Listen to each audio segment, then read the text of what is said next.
Theodor Adorno nasceu em 1903 e morreu em 1969. Foi um filósofo, sociólogo e crítico musical.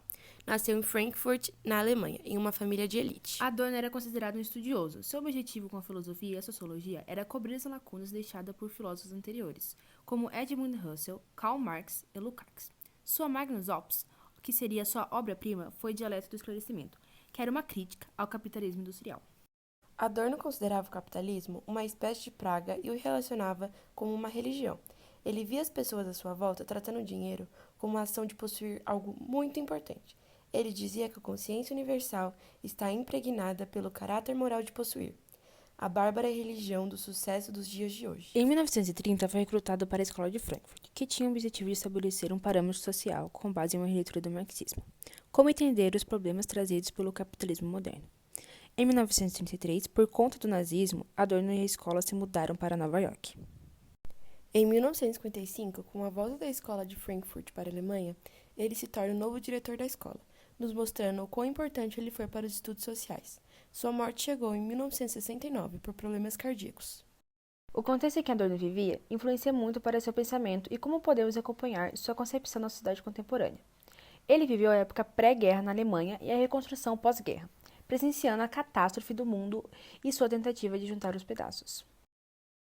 Filho de pai judeu que se converteu ao protestantismo e que casou com uma cantora lírica italiana.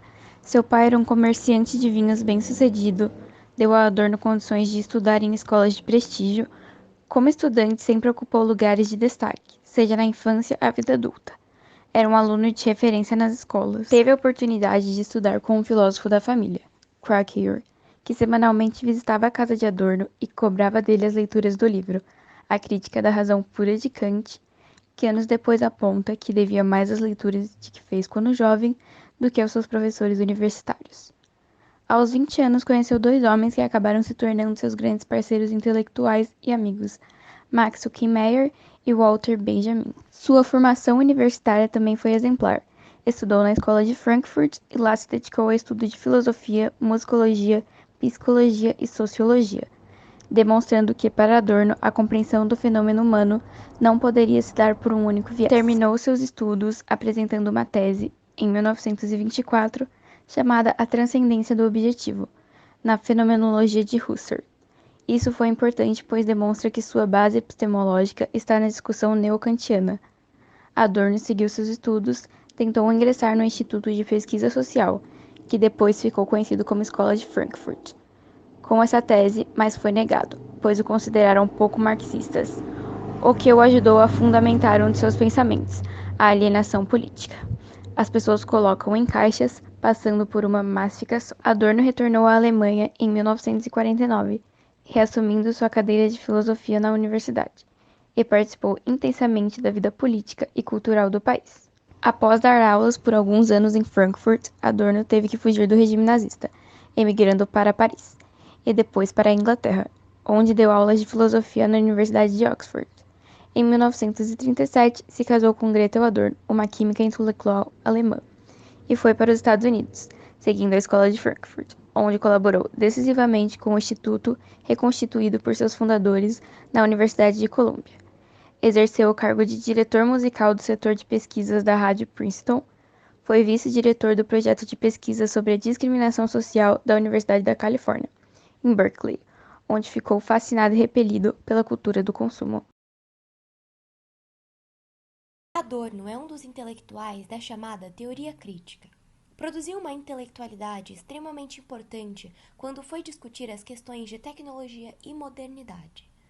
O grande projeto moderno, que sempre foi pautado no pensamento racional, na defesa da ciência, teorias da evolução e progresso na história, estava em crise, principalmente na década de 20, conhecida como a década das frustrações, a quebra da Belle Époque. Começa-se então o debate sobre as frustrações modernas. Adorno responsabiliza o capitalismo e as tendências consumistas por essa modernidade, criando assim o conceito de indústria cultural. Indústria cultural. As grandes instituições criaram uma comercialização dos bens culturais. Existe uma democratização da indústria cultural, mas ao mesmo tempo condiciona o homem ao consumo exacerbado da mesma. Esse tipo de cultura é produzida em larga escala, de maneira massificada. O que garante o sucesso é a quantidade de vezes que o produto é reproduzido. Nessa indústria, a quantidade é prioridade. Adorno dizia que a indústria cultural cada vez mais tira a nossa capacidade de lidar com o estranho, o novo, a diferença. Esses conteúdos estão ficando cada vez mais fáceis, simples e muito agradáveis de se consumir, sendo um tópico importante, pois esses têm uma capacidade de moldar a nossa subjetividade, nossa maneira de ver e lidar com o mundo. Esse processo de simplificação da linguagem e da estrutura desses produtos culturais nos tira a capacidade com a complexidade e contradição que faz parte da vida. Temos uma regressão da nossa percepção estética. Ela vem sendo infantilizada. Um dos pontos que Adorno vai observar é que a indústria cultural é uma forma de controle dos nossos comportamentos.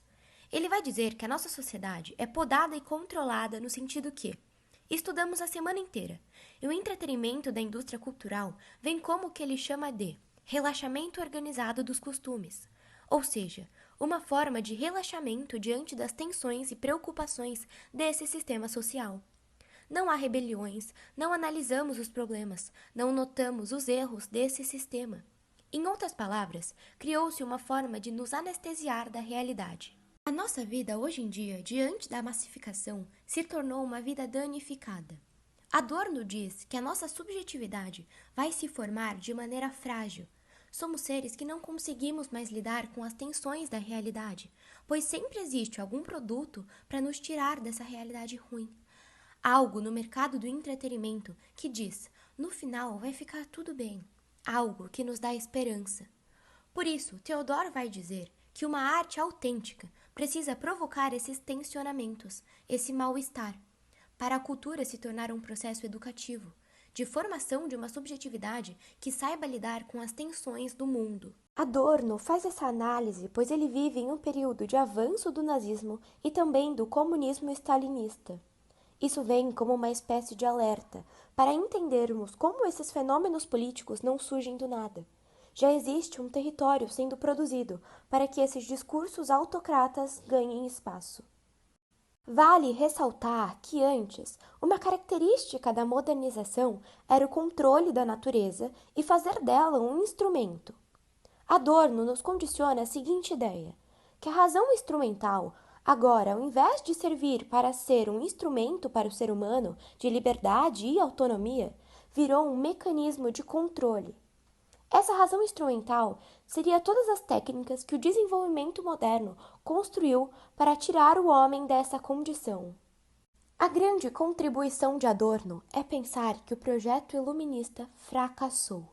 O homem agora vira vítima dele próprio, de uma sociedade que ele mesmo criou e agora precisa superar. Para Adorno, a psicologia precede a política. Seu foco não recai tanto sobre os aspectos econômicos do capitalismo, pois está interessado nas configurações culturais que esse possibilita.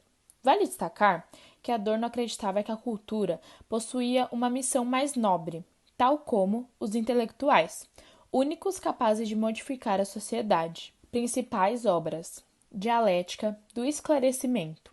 Escrita em 1947, Dialética do Esclarecimento representa a fundamental obra da chamada teoria crítica das ciências sociais, sendo seus autores da primeira geração da Escola de Frankfurt, caracterizada pelo pensamento crítico e altamente reflexivo a respeito da sociedade moderna. Adorno e Horkheimer fazem um tipo de macrosociologia, em que o indivíduo aparece refém de uma sociedade marcada pelo amplo processo de esclarecimento. Filosofia da Nova Música. Esse livro compreende 2 estudos, escritos com um intervalo de 7 anos e uma introdução. A estrutura e o caráter do conjunto podem justificar algumas palavras do esclarecimento. Esse ensaio pretendia expor a mudança da função da música atual, mostrar as transformações internas que os fenômenos musicais sofrem ao serem subordinados, por exemplo, a produção comercializada em massa e também determinar de que maneira certos deslocamentos ou modificações antropológicas da sociedade massificada penetram até na estrutura do ouvido musical. Teoria estética, obra-chave, polêmica e inconformista. Na teoria estética, Adorno afirma: a arte é o refúgio do comportamento mimético. Nela, o sujeito expõe-se em graus mutáveis de sua autonomia. O seu outro, dele, separado, e, no entanto, não inteiramente separado. A sua recusa das práticas mágicas dos seus antepassados implica a participação da racionalidade. A indústria cultural, o iluminismo como mistificação das massas. O conceito da indústria cultural foi desenvolvido por Theodor Adorno e Max Horkheimer no final do século XIX e no início do século XX. Os estudiosos analisaram os impactos dos avanços tecnológicos proporcionados pela Revolução Industrial e o capitalismo no mundo das artes. O conceito desenvolvido por Adorno e Horkheimer se refere à ideia de produção em massa, comum nas fábricas e indústrias, que passou a ser adaptada à produção artística. É uma nova concepção de se fazer arte e cultura utilizando-se técnicas do sistema capitalista.